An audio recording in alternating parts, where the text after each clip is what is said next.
be arriving soon. Local Right here. activists. Oh, they're here. Awesome, awesome. Great.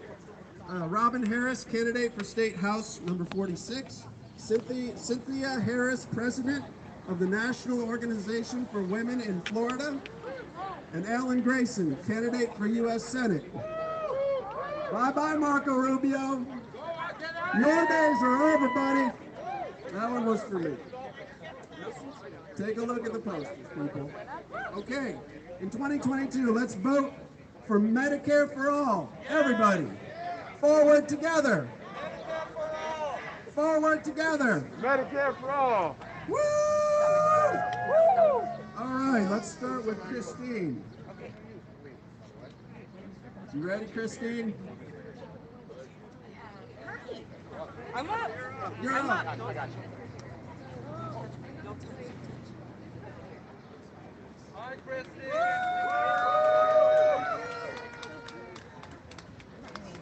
No, baby. Can't be with mommy.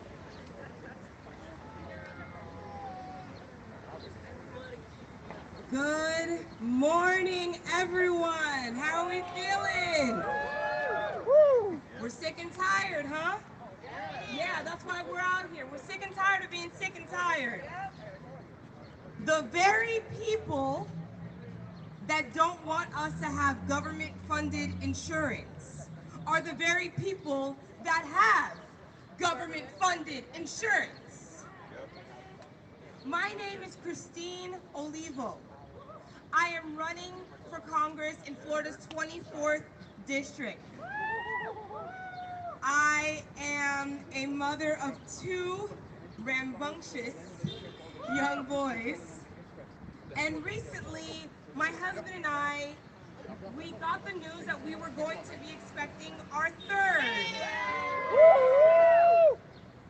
We, about a month ago, I was cooking and my stomach started to cramp.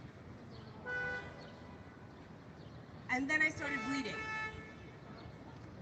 And then my husband said, he's calling in late to work, we're rushing to the doctor. I get to the doctor's office and I said, I'm pregnant. I think I'm losing my baby. And they say to me, everything's gonna be okay, but how would you like to pay your deductible?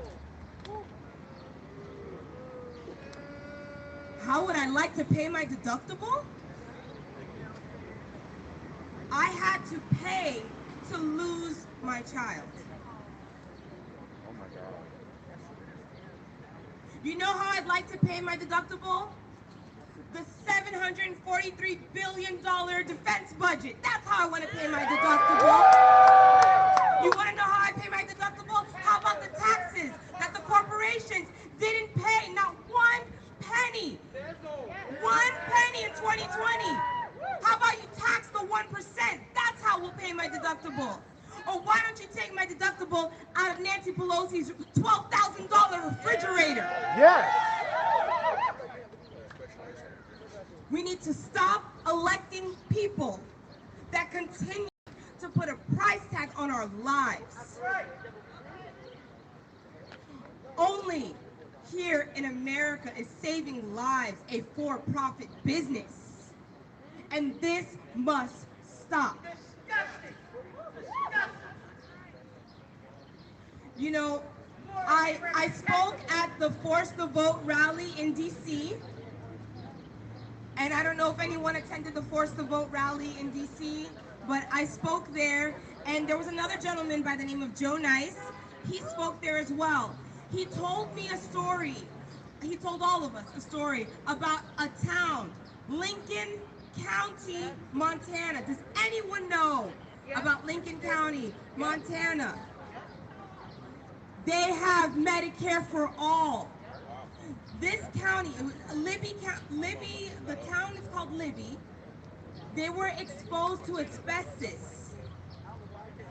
And because the surrounding areas were exposed as well, they gave the entire county Medicare for all. You can look it up right now. It is a provision under the Social Security Act, 1881A.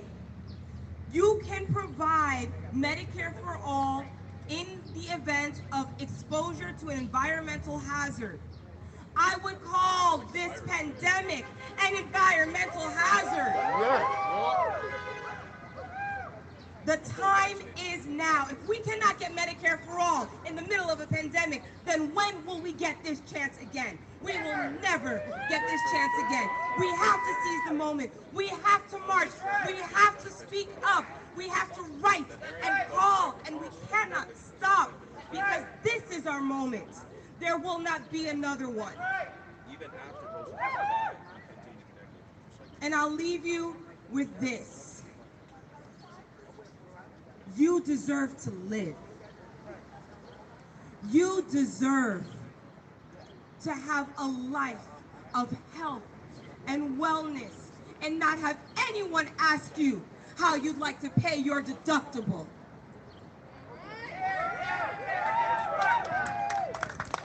What do we want?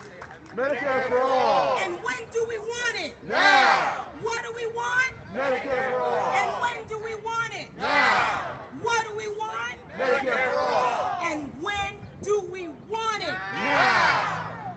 And we don't want Medicare for some. We don't want Medicare for a few. We don't want Medicare for a couple. We want Medicare for all. Yes. Thank you, thank you. And I just want to say it shouldn't just stop with health. We need to start including everything. Dental, vision, chiropractic care. We need to long-term care, nursing homes. We need mental health. We need it all, and we need it now. Thank you. God bless you. Alan, come on up. Let Marco Rubio know. Let him know who he's dealing with. How's everybody doing today? First of all, I just want to thank each and every one of you for taking the time to come out here today to support Medicare for All. It is so important. I want to tell you a little story that something, it happened to me and my family this year. My cousin, she had some health problems and she wasn't able to pay for medical care. And do you know that she ended up dying without having the health care coverage that she needed to get what she needed? And the fact of the matter is that my aunt, she was in another hospital with COVID-19. So when my cousin died, my aunt couldn't even be there. That was her only child. Not only could she not be there while her daughter was dying, but she missed the funeral because of COVID-19. Now my aunt is dealing with mental health issues. This is where we are in this country. When you think about the 33 developed nations in the world that have a universal healthcare system, it is a shame that America, who is the most powerful country on earth, does not have a medical for all system. That is a shame. That is a shame. It is also a shame that when you think about the fact that we spend more money on defense than every country in the world with the military combined, and we can't take care of our people health-wise, that is a shame. If we were to cut our defense budget in half, we would still be spending more money than every other country with the military combined. The sad part of that is that money doesn't go to our soldiers. It doesn't go to our veterans. It doesn't go to our military families. It goes to the for-profit defense contracting firms. To the prison. We need to do better. We need to become more educated. We need to raise the awareness that healthcare is a right. We deserve it. We need it.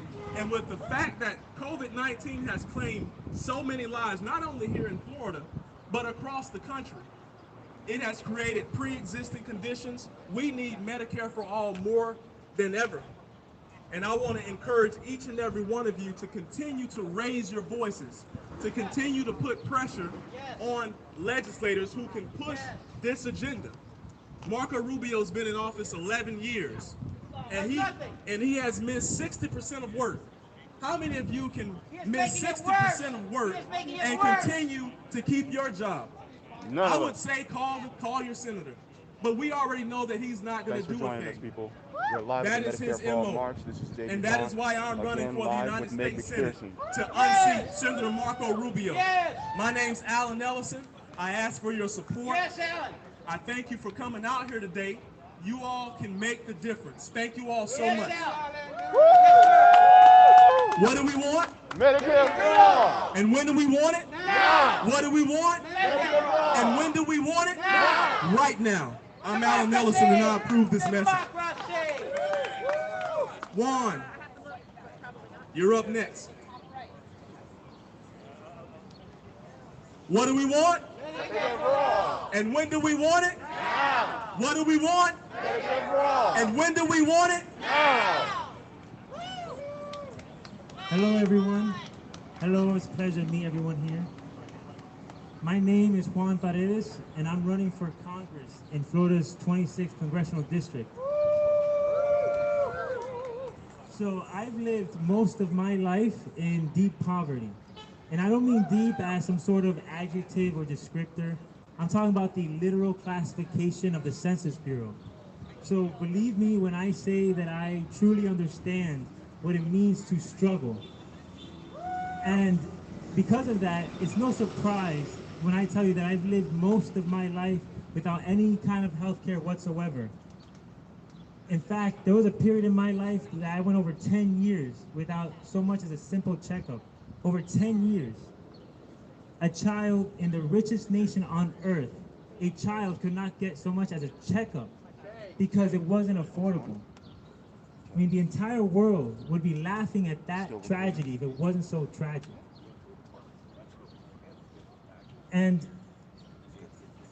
the citizens of the United States of America, they spend more on healthcare than any other developed nation, but are provided with the worst care than any other developed nation. Most of the money that is spent on healthcare goes to profit. 4 of the 7 top lobbyists are in the healthcare industry. The American Medical Association is number 3. The American Hospital Association is number 4. The Pharmaceuticals Research and Manufacturers Association is number 6. The main pharmaceutical lobbying organization. Blue Cross Blue Shield of America is number 7. These firms, they're so quick to make an uproar when you try to lower drug prices or expand Medicare or Medicaid. And even if you try to move towards any type of single-payer health system whatsoever, they're so quick to have executives appear on national television or national newspapers. Their profit is so sacrosanct that if you try to make an argument about their pernicious effects of too much profit, they would treat you as insane. I mean, that would make the entire world laugh if it wasn't so tragic. Industrialized medical complex. Yeah. Industrialized medical complex. And healthcare is a right. It's a right not because we're born with that right, which is evident in this country, because very few people have guaranteed healthcare. It's a right not because some magnanimous ruler is going to come down and bestow it upon everybody, as Joe Biden has clearly demonstrated. It is a right because we will come here and fight for that right. While we can walk, we will fight for it. While we can limp, we will fight for it. While we can crawl, we will fight for it. While we take breath, we will fight for it.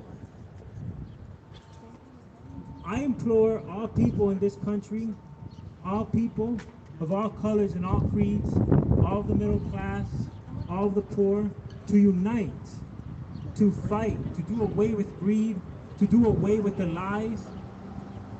The despots in power say that they want this, but they lie. They will never fulfill that promise. It is up to us to organize, to fight.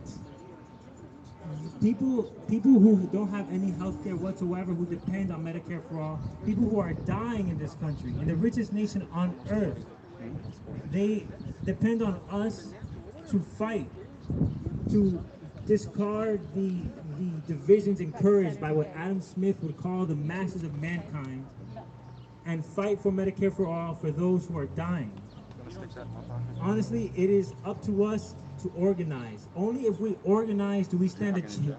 Do we stand a chance standing up against these corporations? In the name of freedom and democracy, we must come together and organize. Only if we fight do we stand a chance. Never give up the struggle for this fight. Never give up on the people who need Medicare for all. Their lives depend on it. In solidarity, I stand with everybody here. Where there is a protest to fight for Medicare for all, I will definitely be there. Where there's a protest to maximize people's lives and give prosperity to all people, I will be there. It will be hard. It will be hard. It will be inconvenient, but at the end of it all, we will have health and prosperity. In solidarity. Thank you.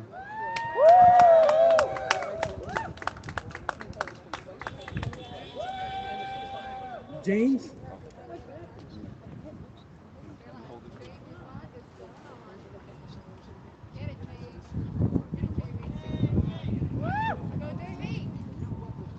How's everybody doing today? You know, this is poetic justice as we look at sunny skies. We're not being rained on. This is something that we need to be out here for.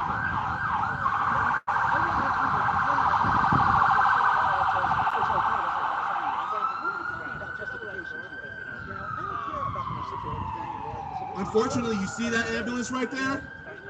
Somebody in there is also going to suffer the same thing that we have because we don't have health care for all. I'm telling you this right now. I am going to be doing a quote from one of the greatest activists ever, Frederick Douglass. And we're going to explain as to why we're out here and how this is praxis for us to be out here to fight for Medicare for all. Frederick Douglass said, if there is no struggle, there is no progress. Those who profess to favor freedom yet depreciate agitation are men who want crops without plowing the ground. They want rain without thunder and lightning. They want ocean without the awful war of its many waters. This struggle may be a moral one, or it may be a physical one, or it may be both moral and physical, but it must be a struggle. Power concedes nothing without a demand. It never have, and it never will. Find out just what any people will quietly submit to, and you have found out the exact measure of injustice and wrong which will be imposed upon them. And these will continue till they are resisted with either words or blows or both. The limits of tyrants are prescribed by the endurance of those whom they oppress. We will no longer be oppressed. This is a civil right that we have. Every single one of you, from the child that is still in the womb as an embryo to the person who is of old age and they're sundowning, they deserve health care no matter what by virtue of them being a human being. Our rights have been on the line for too long. And every single one of us have this right that needs to be fulfilled. How in the hell are we going to pursue life, liberty, and the pursuit of happiness without life? Does that make sense to you? Make that make sense. So I'm not going to keep this very long, but I want to make a statement to people like Marco Rubio, like my Congresswoman, Val Demings. Miss Val Demings here, Miss Pro Police, right? She wants to be senator of Florida, and yes, she doesn't support Medicare for all. And also, her husband is the mayor of Orange County. What kind of thing is that? Like conflict of interest? Hello? So, yeah, you know what? We need Medicare for all, and we're gonna make the demand because we're done asking. I don't want any one of you ever to say the word please ever again when it comes to this. Please take it out of your vocabulary. Don't ever say it again. We must make the demand for Medicare for all. Right. Yes, sir. Yes. Yes. What do we want? Medicare for all. When do we need it? Right now. When do we want? Right now. When do we need it? Right now. And if we don't get it, Shut it down. if we don't get it, Shut it down. if we don't get it. Shut it down. Hey everybody, my name is Robin Harris. I'm a candidate for State Representative, District 46. And I'm tired of the politics that are being played. So I'm standing out here today with you all to make some personal statements. First of all, I stand here as African American woman with many intersections. So that means that I have some healthcare issues, but because I'm in certain categories, some of those needs aren't met. And as we say in the activist world, that ain't right. And I was thinking about what all I wanted to say, how we can bring this together, and how it can make sense to me personally. I have to tell my own story. But my story begins hundreds and hundreds and hundreds of years ago, because the medical system was built on the back of African American people. Nice. I'm gonna say that again. The Thank you, medical guys. system Thank you so was built on the backs of African American people. I'm going to read a quote from the book, and I encourage you to read it, Medical Apartheid. It says, enslavement could not have existed and certainly could not have persisted without medical science. However, physicians were also dependent upon slavery, both for economic security and for the enslaved clinical material that fed the American medical research and medical training that bolstered physicians' professional advancement. So what am I saying? I'm saying I'm standing with you all today to demand Medicare for all, because that's the least reparations that you can give my people. We were doing just fine in Africa, but because of your imperialistic ways, America, you extracted us. Yes. And you dispersed us. Yes. From place to place to place. Exactly. And then brought us and fed us a diet that consisted of cornmeal and fat, put cocaine in our bodies, Yep. and expected us to produce. So I stand here and I demand Medicare for all as a means of reparations. Yes. Yes. I'm tired of being the experiment and we get nothing in return. So again, I say Medicare for all is the least that could be done for African American people. You kill us during birth. Yep. You kill us on the streets. Yep. You kill us in our foods. Yep. You kill us in and out of the jails. So give us Medicare for all.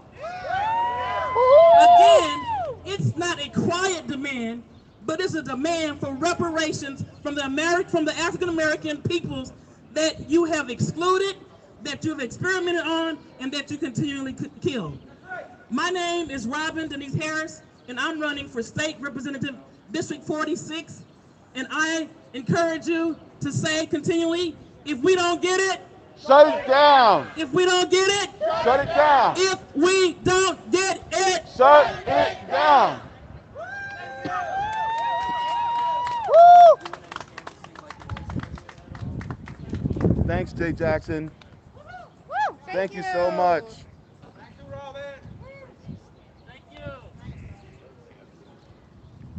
A Harris following another Harris. That's a good thing. My name is Cynthia Harris, and I wear many hats in this city. I currently serve as the state president of the Florida National Organization for Women, but I too am also a candidate for Orange County Commissioner District 6, which is right outside of the borders of this downtown area. We need Medicare for all. If this pandemic hasn't shown you anything, it should have shown America that we need health care. We need affordable health care.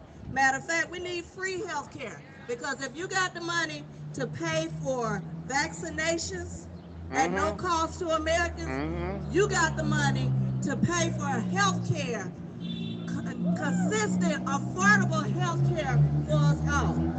I'm a mom, I'm a grandmother, and when you're talking about grandparents who have to take care of their grandkids and they're worried about their health over We're live right anybody now, actually, else, on the show. the health care of their grandchildren over anybody else. As a single parent, as a single grandmother, I pay personally $863 a month. Shame, that's a shame. For health care. Me by myself, I have to pay that every month. Luckily, I have the money to do so. Everybody is not in that position to pay $863 a month. Think about our homeless population who contract herd immunity. They say they don't want Medicare for all. Well, we pay for it anyway. We pay for it every time a person has to go to the emergency room for treatment. But because they cannot afford health care, they get the least restrictive amount of care before they're put back out on the streets. And that's not right. And if you have health care as an African American person, Nina should be historically, we have been experimenting on it. And I still feel, even though I can afford to pay for health care, we're also doing a live stream right now too. Because I'm going to get the least restricted amount of health care here in this country. And that's not right. We need to make sure that these people who are taking donations from the healthcare system, we need to show up and show out with our votes at the polls. This is the only time in America that you are the CEO in this country. You hire and you fire with the ballot. Yes. Make sure that you show up, bring your friends to the polls, and support people who support you. We cannot keep business as usual, because we see what business as usual has brought us in this country. Business as usual has brought us COVID in America. Business as usual has brought us COVID in America. We must stand up, stand out, and show out at the polls.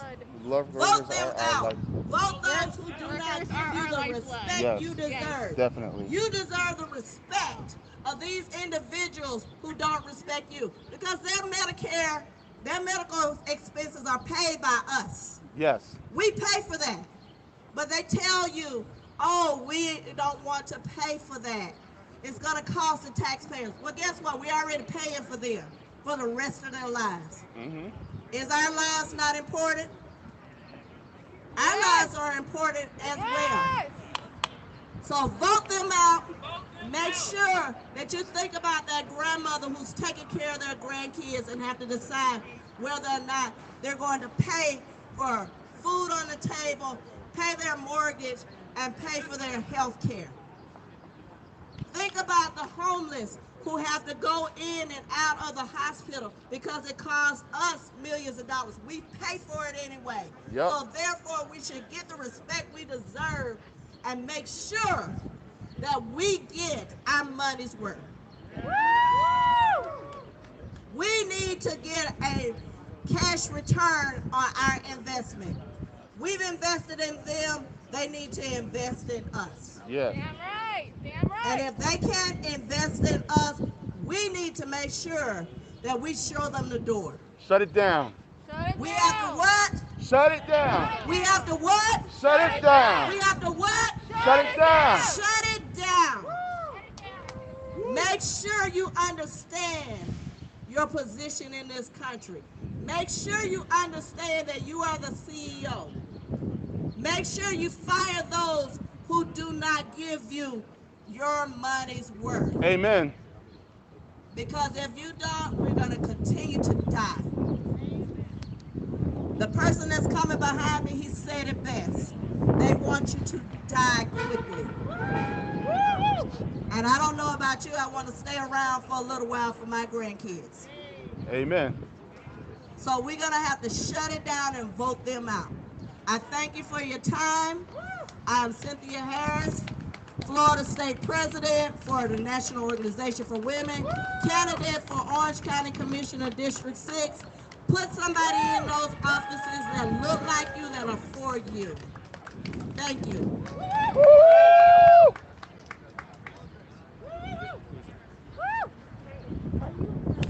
Well, congratulations, everybody. You passed a big test.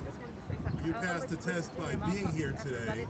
It's a moral test. You show that you understand that the world can be a better place. This is Meg's But part only of if we make it there. Yeah. And that's what Medicare for All will do. Medicare for All will make it that way. People need it. 10 years ago at a similar event, I ran into somebody in South Florida who said to me that he was 64 years old, he was very sick, but he was hanging on because he knew that if he could live one more year, he'd get Medicare. Well, I came back the following year and found out that he had died of cancer. There's a lot of people like that. He's not the only one. She told me thank you. She said, When I voted on Medicare and the public option, when I voted on Obamacare, I'll tell you that I went into the crowds. Oh my goodness, so nice to meet you. Everyone else was inside. I was the only one outside. I wanted to see what they had to say. The media called a bunch of Tea Partiers. Turned out there were a lot of our allies in that meeting. And I walked up to somebody in a wheelchair, and I said to him, what do you think about all this? And he said, I'm begging you to vote for Obamacare. And I said, why? And he said, because if this bill fails, I'll die. Oh, well, Every one of these is a question of life and death. I get it, okay? Look. We're doing live right now, and Now, we're recording our show right I now. heard people say you have no right to health care. Let's think a little bit about that. You have no right to health care. That's what they say. Well, you have the right to freedom of speech. What good is that when you're in a coma? You have the right to bear arms. What good is that when you've been shot? You have the right to be free under the Fourth Amendment from unreasonable searches and seizures. Well, tell me now, what good is that when you're having a seizure? I think Roosevelt said it best. He said what people really want, what people actually really want is freedom from want. They want freedom from want. And that includes getting the care that you need to stay healthy and to stay alive. Now, this is where we are at this point so far. We spend 18% of our national income on health care. We are 46th in the world in life expectancy, just under Cuba. 60 years of dictatorship, and they still have better health care than we do. And people ask themselves, how can we pay so much and get so little? The answer is a conflict of interest. There is a conflict of interest between your insurance company and your life. They give you as little service as they possibly can, and they take back as much as they can from you, and they call the difference profit. That is the American system. And that's the system that 200 million Americans still have to live under, Those whose finance are not, those whose healthcare is not financed by the government. In America, we have still 30 million people who cannot see a doctor when they're sick, and we have 3 million people who live in fear that they cannot see a doctor when they're sick. This has to change, and this has to change in the most direct way possible, by empowering the people. 70% of this country favors Medicare for all. 70% of this country, poll after poll after poll, favors the thing that you and I are standing here for today, Medicare for all. 57% of all Republicans favor Medicare for all, which is remarkable when you consider that 59% of them think that Elvis is still alive.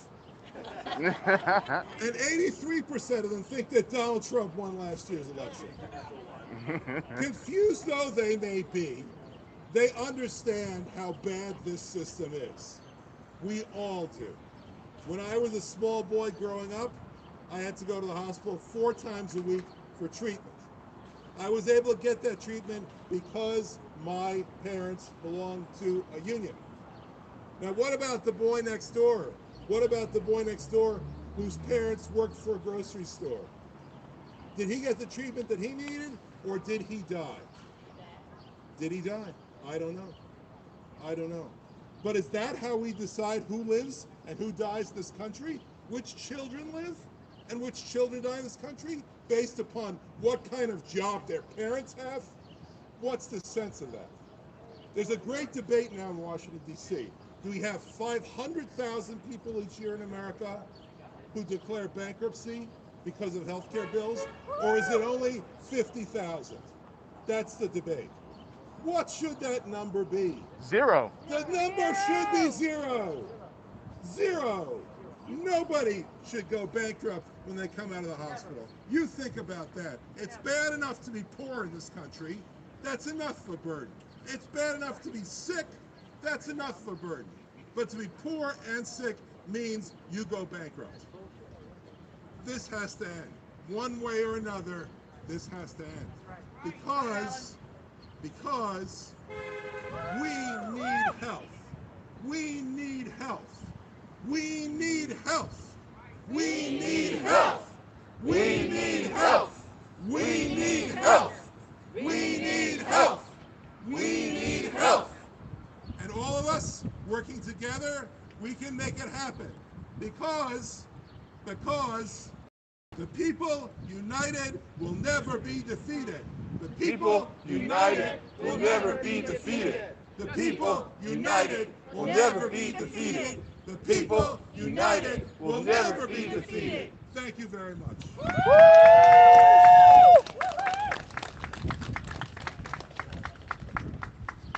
All right, we're going to march in about 2 minutes. You guys ready to march? All right. When we're marching, please march single file down the sidewalk and obey the traffic signs. And we'll see you at Rick Scott's office. Thank you very much.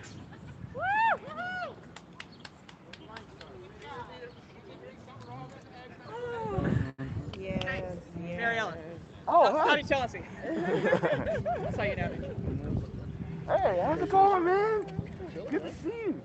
Thank you for that. Thank you so much. So we're live. We're literally live right now on the JB Show.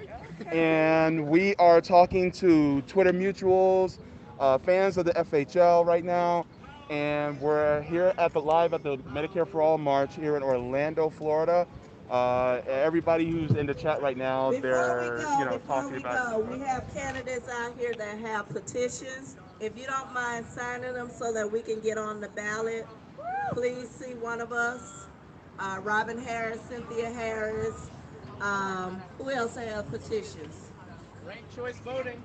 Ranked choice voting! Ranked choice voting. I feel like it's a Harris, right? Yes! Thank you. I mean, but that's what you say that you support, right? Yeah, sure. I got you. This is actually ranked choice. Yeah, definitely. Oh, dude, I love the shirt. Oh, snap. I saw the shirt on Intifada. I was watching that one day, and Yeah. Jamie was talking about it. I was like, I had to order it. I had that 24 ounce order. I was like, Yeah, nice, nice, dude. I think 30 of it. My mom's like, just cool. Yeah, just order it. Yeah, yeah. Oh my god, that is so much fun. That is too cool. Oh man, and you know the reason why we're out here, we have to keep fighting, man. I mean, Just start. You know what I'm you saying? know, Just start. We got this. yeah, because I'm a kidney dialysis patient, and I remember having to be in the hospital. I remember being in the hospital and then somebody coming in and asking me for my credit card. And that, Actually, I was that guy. I was the guy. I was a nice man in the suit saying, "Hey, man, if you pay me," I was that dude. So I know the deal. wow, I okay. used to work for a hospital. I was supposed to help. It was all about that. You know what I'm Really? saying? So like, it's crazy. It's like you see people walk in there like, Mhm. you can't ask for money. But I had to. So my damn job sucked. Yeah. So that's why I quit. Yeah, yeah. But the thing is that, and I didn't mention this. I wanted to mention this, and when I was speaking, was that Medicare for all is actually the compromise for me. Medicare for all is the compromise. I want to nationalize everything. I'm a socialist, okay? Everything should be nationalized because the thing is, they should not be making profit off of our lives. The fact that they make profit off of our lives is asinine. Our lives are not for profit. Lives should not be for profit at all. We're commoditized products. You know what I'm saying? Like we're a financial industry. I'm just saying, like, It is. it's like crazy. It is. And I mean, the fact that you have people like Marco Rubio, he literally gets his health care from us. Yeah, we're paying for it. He gets his health care from us. You buy a pack of gloves, you're paying for his health care. His health care is probably better than mine, and I have Medicare.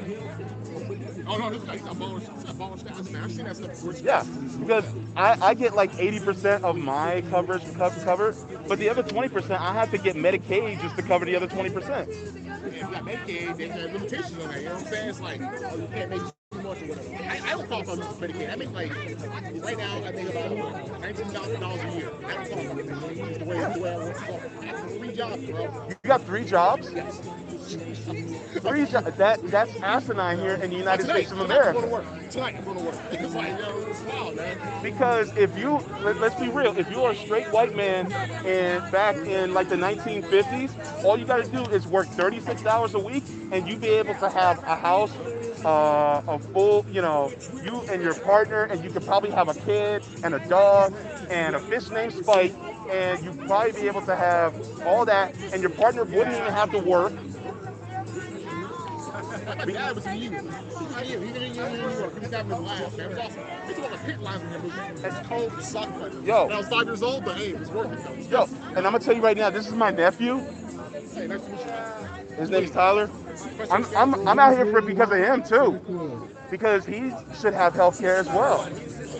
He should not have to live in a world where he doesn't have health care. Him, his sisters, my other nephews, absolutely not.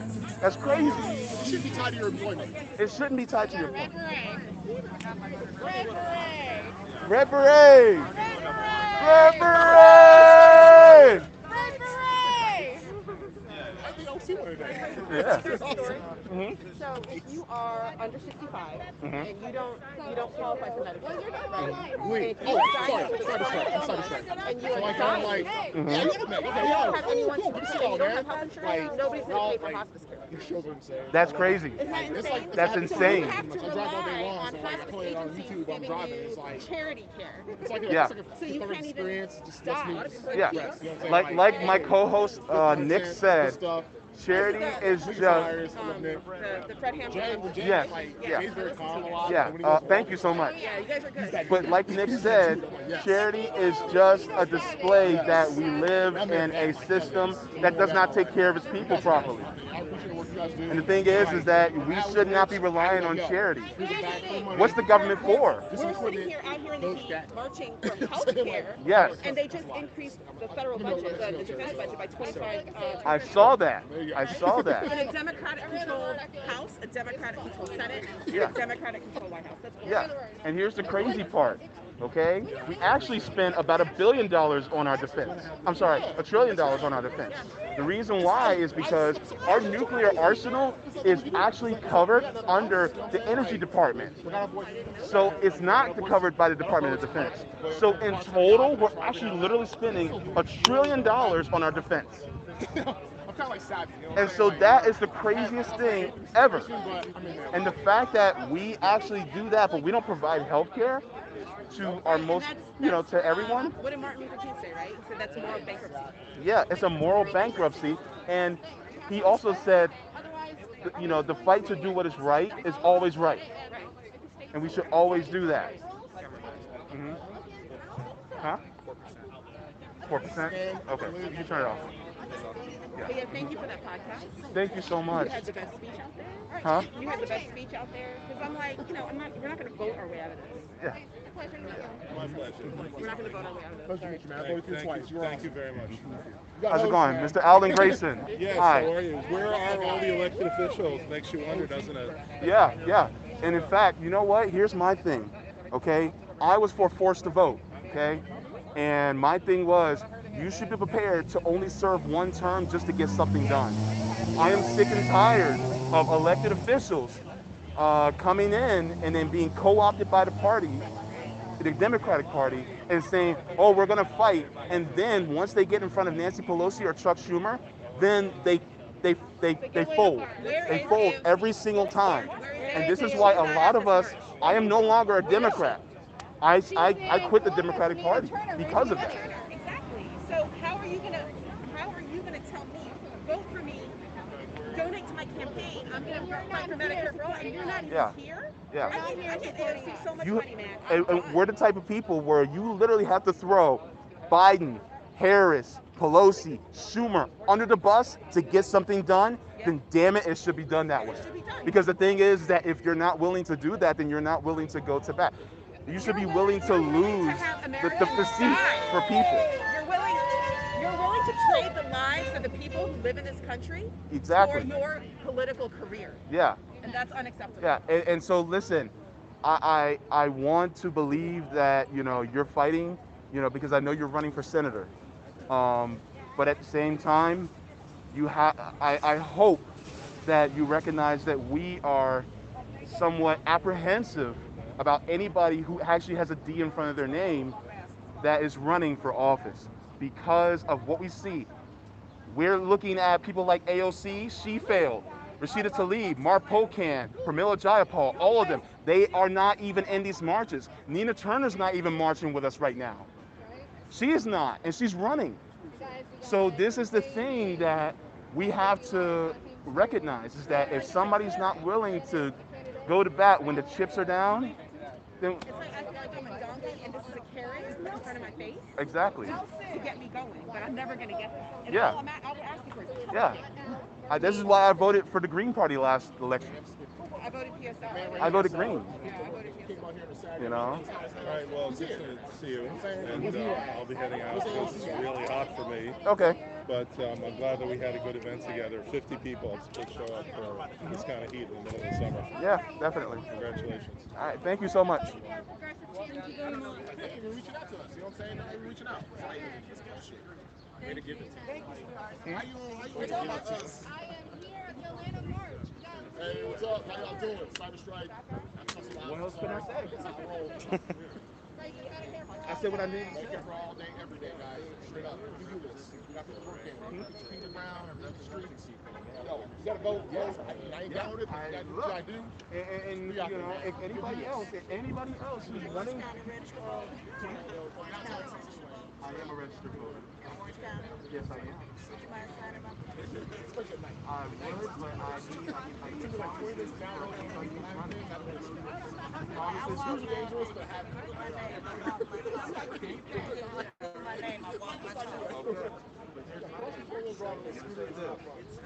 I want somebody who's willing to throw the Democratic Party under the bus and get things done. Hey, y'all see y'all? Let's do it, man. Medicare all day. Come on. Let's go. Let's go. Yeah.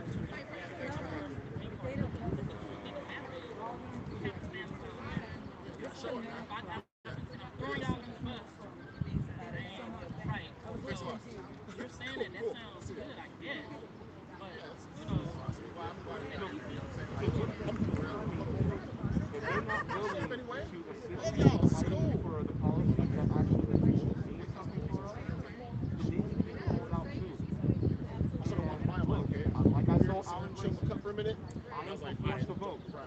I am for making sure that people know if you don't give us what we need, then we're not going to help you. Because politics is transactional. All right, here we go, man. I got you. And if we need something, yeah. And so that's my thing. I would steal that jacket, bro. Like, I'm punk rock as hell, but that's like punk rock as hell right there, straight up. Oh, no. I like it. I got a city train. It was like $40. I got a city transit like $40. It was good.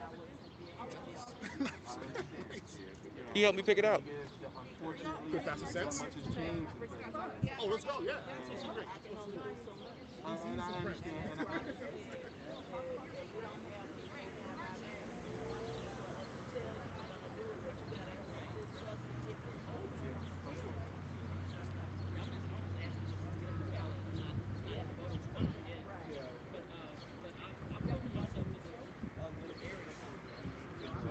And this thing, yeah, it doesn't make no sense. Yeah, no, for me, for what you So, even with that, I tell my own party, that doesn't mean shit.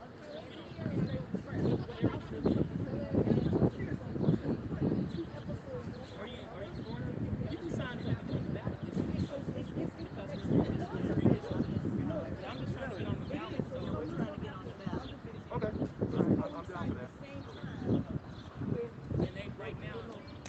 So that's why we're confused. Are you in Orange County? I'm under 18. That's my dad. That's all right. When it's time, make sure you get out there and vote. Oh, yeah. You know, are there 5? Yeah. You go to the highlighter. Thank you. Nonpartisan race, so they don't, I don't. Yeah, because we put them on the stack.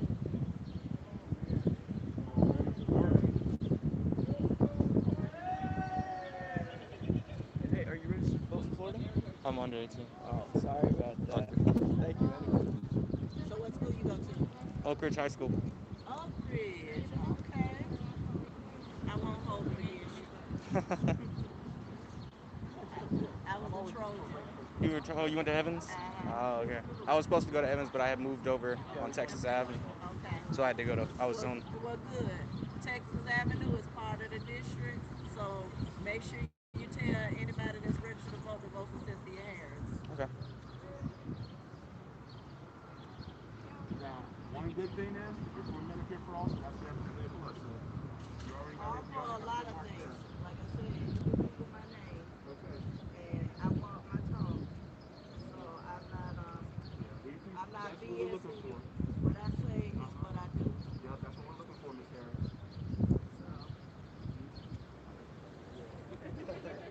The whole line. And right now, we're filming on my podcast right now. This is my co-host. We're part of the Hampton Leftists podcast. Oh, Fred Hampton Jr.? Well, we're Okay. I just did it's for that. Big old guy. yeah. And I did too. I was standing by him and was like, wow.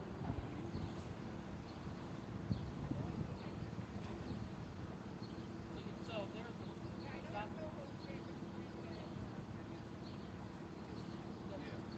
I'm in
got somebody supposed to be. Where did the child is?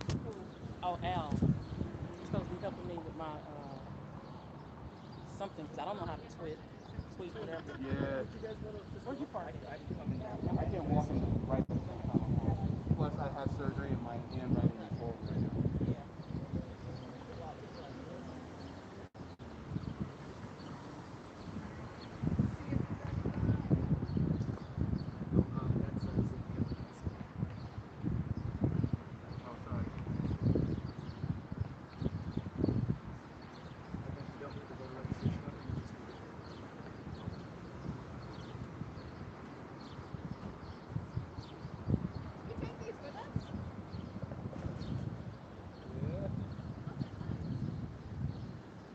Were they just left by anyone?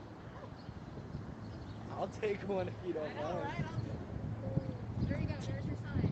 Oh, here's your sign. Okay. Here's your Oh, sign. and today's date is 07/24. Oh, sorry. If you're an advocate for Medicare for all, here's your sign. Gotta get a little billing ball in there. Yep, I did. That's what I got it from. Do you all know where exactly the... I know they headed that way. Yeah, they went that way. Yeah. I think it's this way and then that direction. Okay. Yeah. All right. So we gotta make our way. There's your sign, bro. Thank you. See, you didn't make a sign, but you got one anyway. Yep, I got one anyway.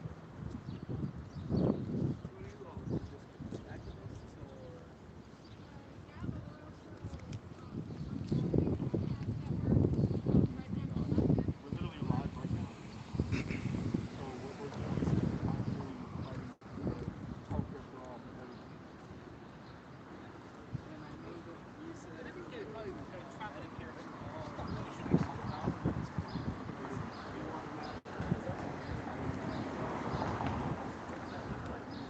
That would look like most of the places, factories, pharmaceutical companies, hospitals, all being ran by communities instead of being ran for profit.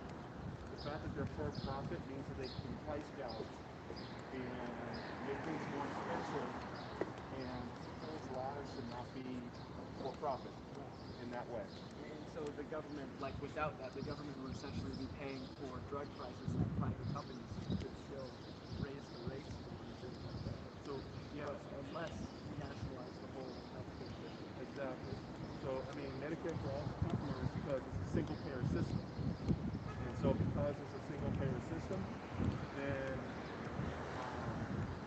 the entire healthcare pool is the entire 330 million Americans. So, Anybody have the map? so this is one of the things that is so important, especially about fighting for healthcare for all, because if at least everybody has the same insurance and then they don't have to worry about, they have to have their healthcare free at the point of service, then nobody will neglect going to see the doctor.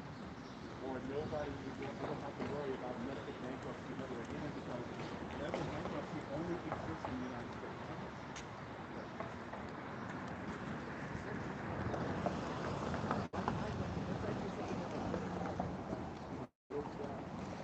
So much of my life to be without health insurance. Yeah. I can fear something happening or I feel connected to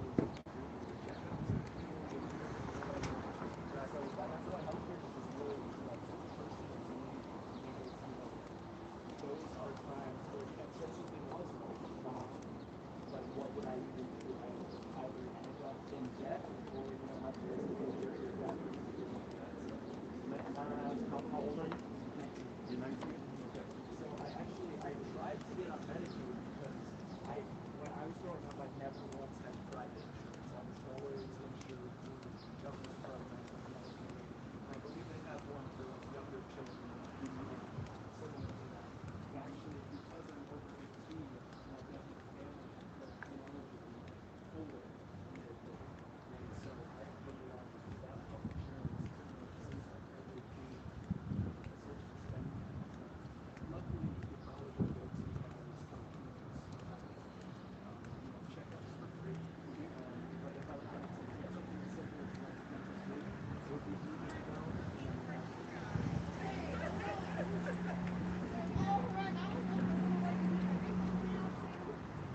world has a universal healthcare system.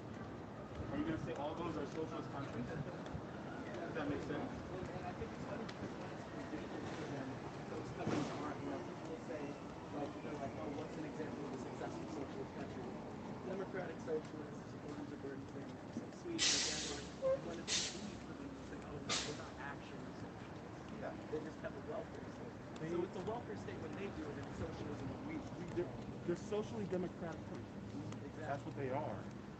And people need to realize that for people like me, I'm going to be honest. Full disclosure, I'm a socialist. Yeah. And so we should have workers that determine what the government does, period, not corporations. And the thing is that we live in a corporate oligarchy. And so this is one of the reasons why we're out here, because we have to make money. Like I said, not because, I mean, quite frankly, the government isn't going to simply do those things. They're not going to relinquish their power, especially with all. I mean, people were holding signs with like, this congressperson and this senator accepted this much corporate money. They're not going to ignore their corporate donors unless we make them. Yeah. Unless we force them. Thank you very much.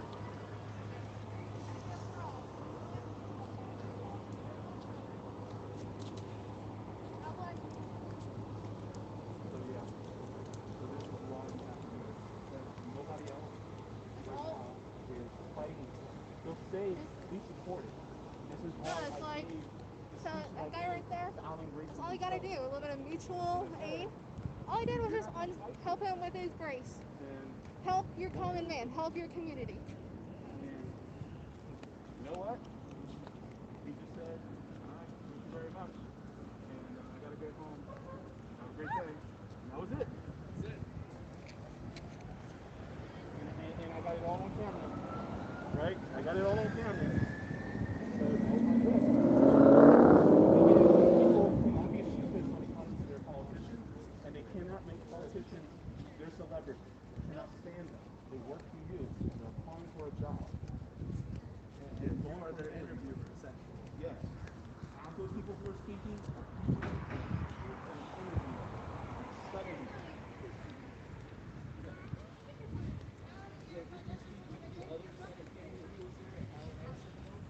I didn't get to talk to him, but I wanted to. I think, yeah, if it's up to you, I think it would definitely be a good person to have. Honestly, give him a real quick trust me. When he ran for Congress in my district, and when he was running for Congress in my district, he was all about access to healthcare. He wasn't for Medicare for all at that time. He was about access to Yeah. healthcare. So when they say, I looked at his website. yeah, Alan Ellison, I don't know if I trust that guy. yeah. I And so, keep puzzling my brain about what should be our next step because I feel I'm like Fiorella. I'm negative on all of it. I mean, the voting process has been co-opted. Every single channel that we might be able to use to get our voices out there has been co-opted. And I'm to the point where I'm saying, look, no more negotiating. I hate hearing people frame it as, oh, they don't understand. We need to show them. I'm like, listen, this has been going on for 30 or 40 years. Right. They understand. They have just refused to do it. So I said, we need to move from negotiation to consequences. yeah. If you do this, we're going to do this. And here's the crazy part. Nancy Pelosi, No. I expect a nice gentleman right down the street who was older and in a wheelchair. He was all for it. I benefits too. Yeah. We got all sorts of people, all ages, everywhere. yeah. We're in over 50 marches right now across the nation. Yep, this is just one of 50. Well, keep marching until they do. Well, good luck. Yep. Yep. Frederick Douglass said, power concedes nothing without a demand. That's what we got to do. We got to demand. You fail till you succeed. Yep. And might I remind you and our audience here that Nancy Pelosi was for single-payer health care back in the 90s. Wow. She advocated for it in front of Congress. A young Nancy Pelosi, and she sounded a lot like a young Congresswoman right now. Yeah. That's out of New York 14. Barack Obama was for it too, and he couldn't back up fast enough. Mm-mm. I was through with Obama by the time he got in office. I was through with Obama by the time he got in office. I voted for him the first time. I did not vote for him the second time. No, and Like I I voted. said, fool me once. Yep, I voted green last election. Yeah, I voted for Jill Stein, and then This in way this or that one, way? that way. They went that way. Mm-hmm. Do we have to cross the street? Yeah, they crossed the street. Yeah. Okay. So, but yeah, that's what I keep thinking about. I'm like, what is our next step? I'm trying to puzzle my brain about this general strike Mm-hmm. that's supposed to take place on October 15th because I really do. You think it's too soon? Well, I feel like it's too soon just because we haven't, developed any mutual aid networks. No. okay. Tell me what is mutual aid. Explain it to me. I mean, I don't. You want to take this one, Meg? Generally, Or I mean, I can take it if you want. mutual aid can really amount to Mm-hmm. anything from when someone in your community is in need, donating a few dollars. Okay. That can be Okay. as small as that. Giving them a ride to a hospital if they need a ride to the hospital. Okay. Any little thing that can benefit your community or benefit anyone living in your community. Up to, having food drives, clothing drives. Mm-hmm. You know? What Rome is basically doing, that is mutual aid. Oh, Rome does mutual aid? Okay. Yeah, he does his tour for the poor. Collecting money is just donating it to people who need it. Okay. Like, hey, you need money for a medical bill? Here's some money. Well, okay, so I was listening to Savvy last night, and the man that she was talking to, I believe he was from Canada, Mm-hmm. and they were discussing the Medicare for all, and now they were talking about the general strike, and so they were bringing up the issues that people might have, and I said it is a legitimate concern because people are afraid that if they strike, they may lose their jobs. Mm-hmm. And now that is a concern that I have too. Mm-hmm. However, I'm struggling with, I need to stay true to my word because, like I said, if we're going to move from negotiation to consequences, Mm-hmm. I need to say, if you do this, then we're going to do this. Mm-hmm. I mean, we should be outraged by the fact that these people are going on jobs every day and they come home and don't have a home to live in. Yeah, If you're definitely. living in tent or living outside, that's ridiculous. It is. Yeah. That's ridiculous. So we should shut it down, as they say, Mm-hmm. just based on that. Yes, exactly. So, but like I said, I'm struggling because it's just me. I don't have anybody in my life to fall back on. Yeah. I'm taking care of me, my ex-wife, Mm-hmm. and my two cats. Mm-hmm.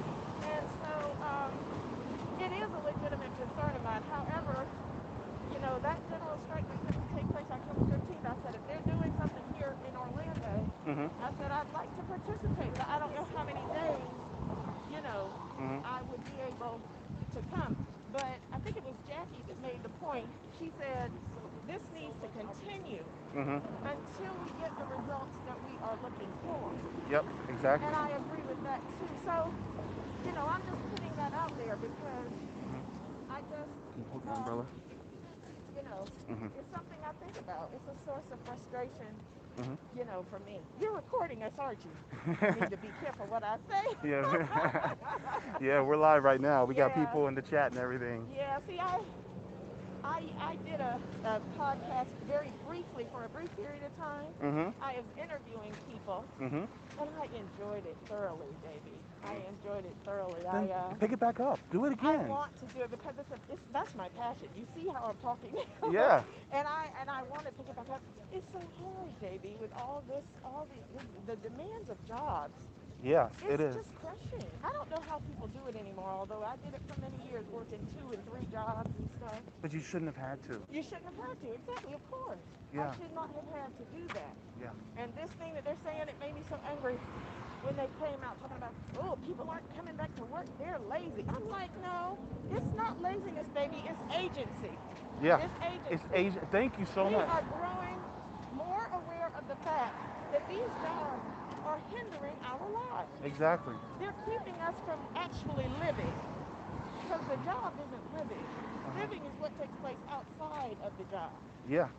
So, you know, I just, Yeah, it's like I always said. Uh, you're not supposed to live to work. You're right, supposed to work to live, and right, work is supposed to fund your life. right, right, It's not supposed to be right. your life. Exactly, exactly. So, you know, I just, You guys take care. I got another thing going on at noon, but it was good meeting you all. Nice meeting you. nice talking with you. And thanks for signing people up for ranked choice voting. Of We course. desperately need it. Yeah, no kidding. No Yeah. kidding. All right, well, you all take care and good luck. Come on, guys. We got to get this. Thank you so much. So yeah, 19 years old, signing people up for ranked choice voting. Yeah. It's the young people that's going to help. It's true. My lily white skin. Woo! Not even on sunscreen. You're fine. You're fine. We have sunscreen with us. Well, I have sunscreen. Too. Oh, okay. I put it on before. Yeah, I did too. Now it's starting to show up. You said he was 19 years old. See, you know, people forget that Martin Luther King was in his 20s when he did what he did, you know, and started a movement and galvanized all these people. Exactly. I said, so it's the young people, but it shouldn't fall to the young people. I said every generation has been failing the generation that's been coming after it. That's what we've been doing, and we're guilty of doing that. Yep. Just like we're guilty of doing that. I tell people, I said, what we're doing now, because I'm not thinking about us, what we're doing now is killing our children. Yeah. Dooming our children and killing our children. Yeah. And that's what we're doing. I was listening to Brianna Joy Gray's interview with Ajuma Baraka this morning. Oh, I love Ajuma Baraka, yes. And he was saying, like generation, Jackie likes to say Generation Zygo. The Zoomers. They really are the ones that are going to launch us into the next revolution. Because, like, our generation, like millennials and Gen X, we were not radical. Right. We were very much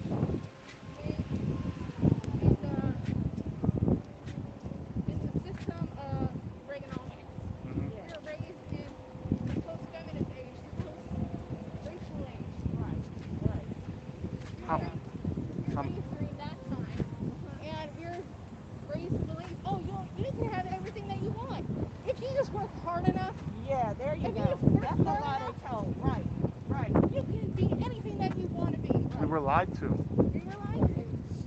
Wait, do you guys have a favor? Can you take a picture of me? Yeah, sure. I appreciate that. Thank you. Turn your camera around. Oh, it's not looking at me? Yeah, sorry. Unless you want my Medicare for all mask.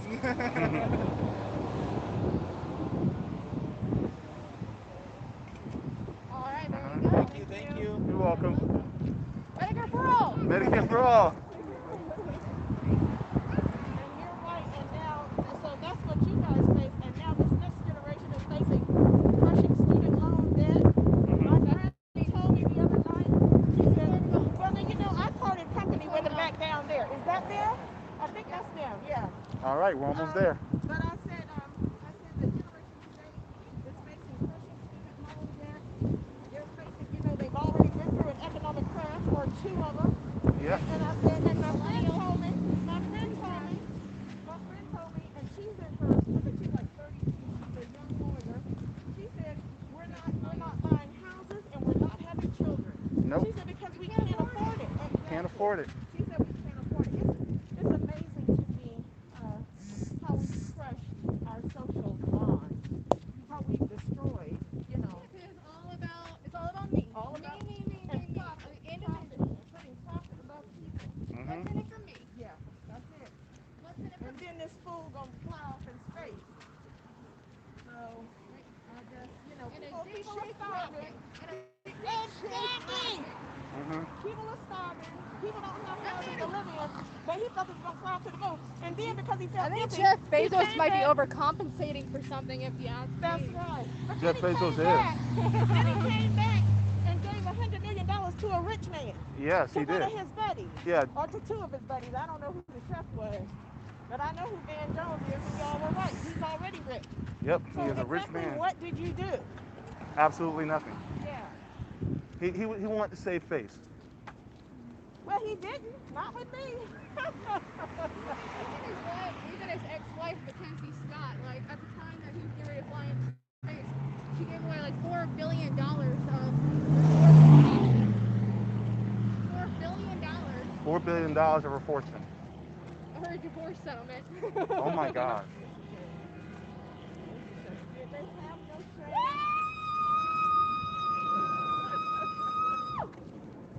That big bad girl.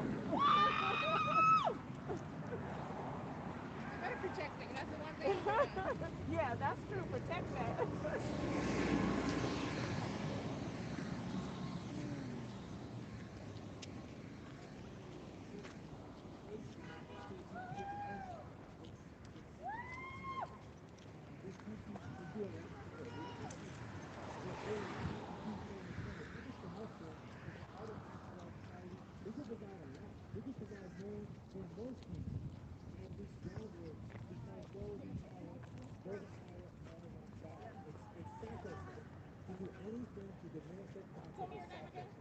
James.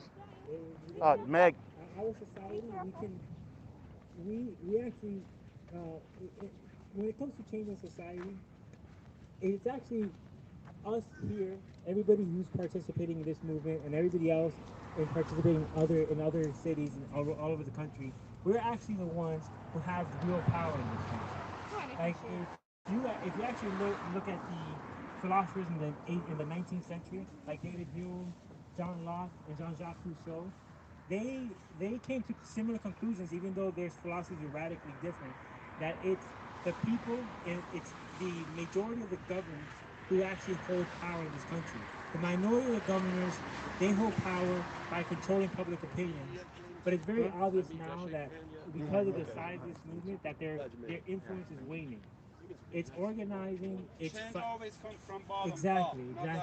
You can't depend on some kind of magnanimous ruler to come down and bestow the benefits upon you, because they won't.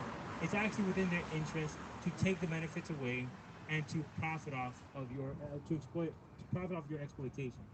So it's actually by changing public opinion that we can actually make change in this country. Thank you, you guys. Within the public. If we actually organize in a massive way, if we have massive demonstrations like this in larger numbers, standing outside of their buildings, making life difficult for them, then change will come. It's through organizing like this that we can have real change in this country. So I actually appreciate everybody coming here and appreciate the people organizing this movement, because it's actually very important. And I meant to what I said earlier. If there's protests anywhere that fight for the right to health care, that fight for the right to have a planet that isn't decimated by anthropomorphic climate change, that fight for the rights of people to have health and prosperity, I will be there, because it's the only way that we can see change in this country. So I appreciate everybody coming here, and I appreciate everybody who organized this movement. Thank you. Thank you so much. You know, it's so important that you all came out here today, because this is going on around the country. People are standing up. They're using their voices. They're trying to be heard, and they're trying to make leaders hear them. I'm running for the United States Senate because when I look around this state, when I look around this country, it's broken up between haves and have-nots, and it's the have-nots that make up the greatest majority. It's a shame that you have to try and beg a representative to hear you, to come and listen and learn and try and do what they're supposed to do. I'm a political scientist, and I try to educate people all the time to understand that the relationship between constituents, representatives, constituents, and senators is really a partnership. It's an agency. They are supposed to represent our interests, but they don't. They represent their own interests. And what we have to do is we have to begin to mobilize ourselves. We have to educate one another, and we have to continue building momentum towards getting those types of politicians out of office. Because if they can't represent our interests, then what good are they? Worthless. They're pariahs. They're parasites. I believe that absolutely right. Absolutely right. I believe that if you don't know who I am, if you don't know what keeps me up at night, then how are you going to effectively represent my interests? I am probably the most engaging and responsive candidate running for the United States Senate from Florida. because it is important to me to know exactly what is on your heart, what is on your mind, because I take the time to have monthly town halls. I take the time to have weekly discussions. We do the power hour check. I'm not backed by corporate donors. I don't have the backing of the party. I've never held office before, but at the end of the day, we are still leading this movement to retire Senator Marco Rubio. We are reaching 10 million people every single 28 days, and it's because of the engagement. So whenever, Terry, you say that you haven't been able to get a meeting with your representative, it's one of the reasons that I'm running, because most people are not able to get the type of engagement that they deserve, that they voted for, and it's turning people away from the political process. You know, I always say that a constitution and its government is only as strong as the people that believe in it. But when people stop believing in their government, when they stop believing in their leaders, then we don't have much. And so we have to increase the engagement. And if we can get these representatives out of the United States Senate and put those in there that want to do good, that want to help, that want to listen, then that's what we're going to have to do. Yes. That's the way we're going to get change. Yes. We have an obligation, we have a moral obligation to hold them accountable. Yes. They have a moral obligation to represent our interests. Yes. And if they can't represent our interests, vote them out. Yes. Vote them out. What good are they? They get paid $175,000 a year to do what? To go and make more money for themselves? To go and make more money for themselves? I would be willing to bet that not a single person out here can tell me one positive thing that any one of these representatives or senators have done to positively impact your life. And that is sad. That is sad. We could do better. We will do better. And I want to challenge each and every one of you, because you are out here, which tells me that you are engaged in the political process. I want to challenge each and every one of you to run for office. Because if you're out here, that means you care enough. You probably care more than the people that are in office. Yep. Go ahead and run for office, folks. Thank you so much. Yes. Baby! Thank you. But baby, coming back up, y'all. Baby's on. Same spot, Leroy. All right, everybody. All right, we're right in front. Rick Scott and Stephanie Murray. I don't want to call him that. No. Satan. Fire Marshal Bill. He wanted to show us something, right? What did he show us? He showed us that he doesn't care about our lives. That's right. He was involved in healthcare, remember that? Oh, yeah. And what did he do? He profited off of us. $3 million. He's sick. Yes. Yes. Sick in the head. That's right. That's right. Here's the thing. We're right in the head. And what we're telling to people like him is that no more. But I'm going to tell you guys something else. Anybody, I mean anybody, running or in office who uses the word access does not have your interests at heart. Medicare for all is the compromise for me. Yes. This is the compromise. That's right. And I want something even further than Medicare for all. Medicare for all doesn't even go far enough for me. We are an American And so, apartheid. I'm not a Democrat. I'm not. Neither am I. A lot of us have left the Democratic Party because of a lot of the things that we don't see. How many times have they said Medicare for all in the last few months? One very prominent one is actually running right now, and she's holding a simultaneous event right now as the marches, but not going to the marches. What does that say? We cannot stand politicians. They're our employees, and they work for us. Silence is violence. They're not doing it. And we're not going to keep letting ourselves die because, the parliamentarian. What is that? BS. Who is a parliamentarian? They're not elected. We don't pay attention to them. And anyone who is running for office has to be ready to put their colleagues' feet into the fire. That's right. That's right. Yes. Yes. If you're running for office and you don't by name mention Joe Biden, Kamala Harris, Nancy Pelosi, Chuck Schumer, if you don't name them by name and say that they are killing you because they don't want to vote for Medicare for all, and he doesn't want to sign, Joe Biden actually said he'll veto Medicare for all on Lawrence O'Donnell. Everybody wants it. What does that sound like? Hold up, wait a minute. If the will of the people is not obeyed by the leader in power, what is that called? Apartheid. Bought and paid for. Bought and paid for by corporate America. Yeah, but we are under a political oligarchy. Totalitarianism. Plutocracy. We're slaves. Yes. And so here's... It doesn't matter what color we are. We're all slaves.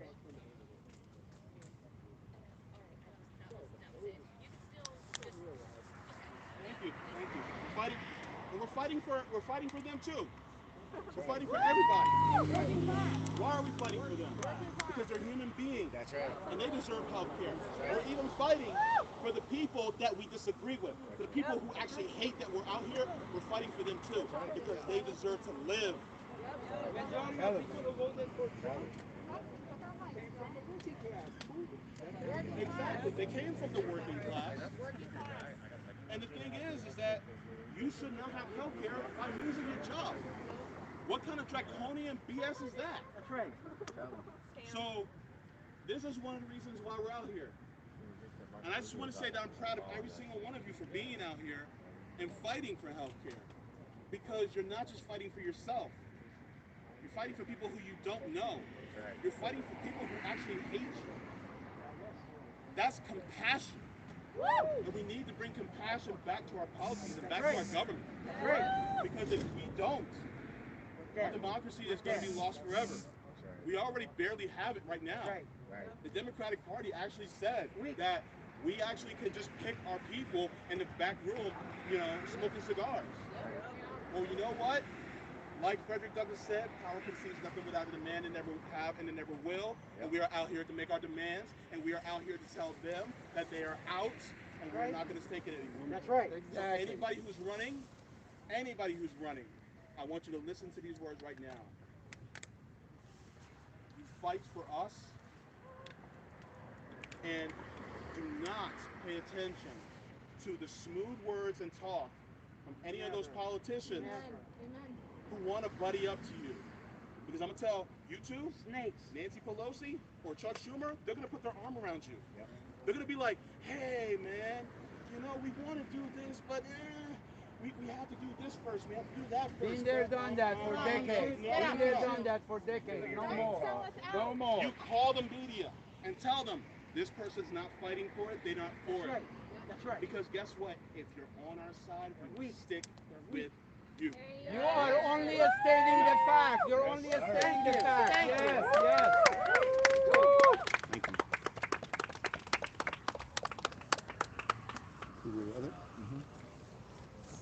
Well, guys, I'd like to thank everybody for coming. You guys are awesome. And when you come to these events, I've been to quite a few of them, you hear a lot of stories, and they're heartbreaking. And you've heard a couple of them today. But just realize 45,000 people in this country are dying because they can't get health care. 100,000 because you got 60,000 who are underinsured, and then they can't afford their insurance. And what about the ones that are health compromised? We're not talking about diabetes and all the other shit. Exactly. So it's even worse. Exactly. There's a minimum of 45,000 people dying, and there's hundreds of thousands of people that are going broke. People don't like to come out and tell you about their personal problems. People are suffering in silence, and that's why we have to continue this fight. So please sign on to m4all.org. Keep track. They're going to continue this fight. They're for us. They're nationwide, and let's make it happen. Thank you. Thank you. So, Meg, your final thoughts as far as the March for Medicare for All? been a day, you guys. Mhm. It's been a day. Yeah, I mean, I feel, okay, so quick, small bit of tea here. Mhm. So I thought that I was supposed to be speaking. I'll tell you guys what I thought I would be saying, okay? Because I told my story a few times, but I'll go ahead and tell you guys now. This is what I probably would have said. You know, I was born in Canada, y'all. I had the privilege of being born in a country with universal health care. And I'll take this off too. I had the privilege of being born in a country that had universal health care, particularly since I was born with a congenital hypothyroidism. I was born with no thyroid gland, none. So the fact that I was born in Canada was a blessing because the Nice test meeting that everyone. Thank you for coming. because the test that made it so that I could be treated was standard in Canada 20 years before it was the United States. My mom had a year of maternity leave, so she was able to take me to the doctor every 3 weeks for the first year of my life. She had the time to mentally stimulate me to further my development, because if she had not done that, if I had not gotten treatment right away, then I would have developed poorly. I would have had dwarfism, I would have had facial defects, and I would have been mentally impaired. Because of all of her hard work, and because I was born in Canada, I'm not that person. I had that opportunity. My parents did not have to struggle to get me covered on health insurance until we moved to the United States. When I was 7 years old, my dad lost his job in Canada, and Florida was recruiting Canadian nurses, so we moved to the United States. And once we got here, they had to fight tooth and nail, not only to get me on their insurance, but to keep me covered. When I was in college, I had to get a letter every single semester from my college proving I was enrolled in order to stay covered. Up until I became uninsured for the first time in 2019, after I graduated from grad school. For the first time, I was uninsured. And the out-of-pocket costs, guys. Oh, you got one. Never mind. The out-of-pocket costs. I could not have done it. I could not have gotten my blood work. Oh, sure, thank you. I could not have gotten my blood work done. I could not have seen the doctor. I could not have gotten my prescriptions filled without my parents' help. So even with a privileged position like mine, we need Medicare for all. To say that your health insurance should be linked to your job. To say that your health insurance should be linked to how poor you are, or your immigration status, or your race, or anything like that, is ludicrous. I had that privilege to be born in Canada and to have been born into a universal system. I'm fighting for Medicare for all, not only because I need healthcare, because I want that system for you guys. Mhm. Every single one of us who is here needs that system. Yep. We need to be fighting for it every single fucking day. We need to be fighting for freedom. Because having your health insurance linked to your job is not freedom. Not having the choice of doctor that you get to see because, oh, they're not in network.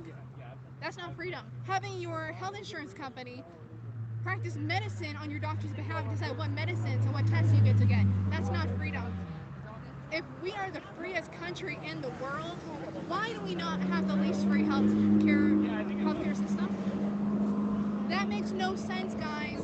We need a single payer system. So fight for it every single day. And that's what we're doing here today. I'm proud to be here. Yep. Yep, and we are pretty much going to wrap up right now. Anybody else who's doing marches and Medicare for all coverage, we're going to leave it up to our Hampton Leftist co-hosts to take over. And this is JB, Meg. This is my nephew Tyler, and we are signing off. So see you later, everybody. Oh, by the way, thanks Chris Bedford for the super chat. And Fred Hampton Leftists. So hang on. All right, everybody, guys. See you later. Hi, I wanted to introduce myself. We're on the chat together. I'm Terry. Oh, hi, nice, Miss Terry. So, yeah, so nice to finally meet you. Yep. Red Berets. That's what we love. Red Beret. Mm-hmm. I just want to say bye. those were powerful words, bro. It's a really good speech. Thank you so much. I appreciate it. It's movements like yours and your interests and organizations like this that really make a difference. So thank you. Thank you so much. I appreciate it. Thank you. Jay, thank you. Thank you. for keeping these guys accountable. Yeah. The people over there outside of Rubio's office, because Mhm. Yeah, because the thing is that just because they say they're for it doesn't mean they're actually for it. Chalking is cheap. And the thing is that unless you actually fight for it, you have to be willing to only serve one term in order to get what we need done. So. Thank you. You have an awesome podcast. Thank you. Guys, take care. Thank you.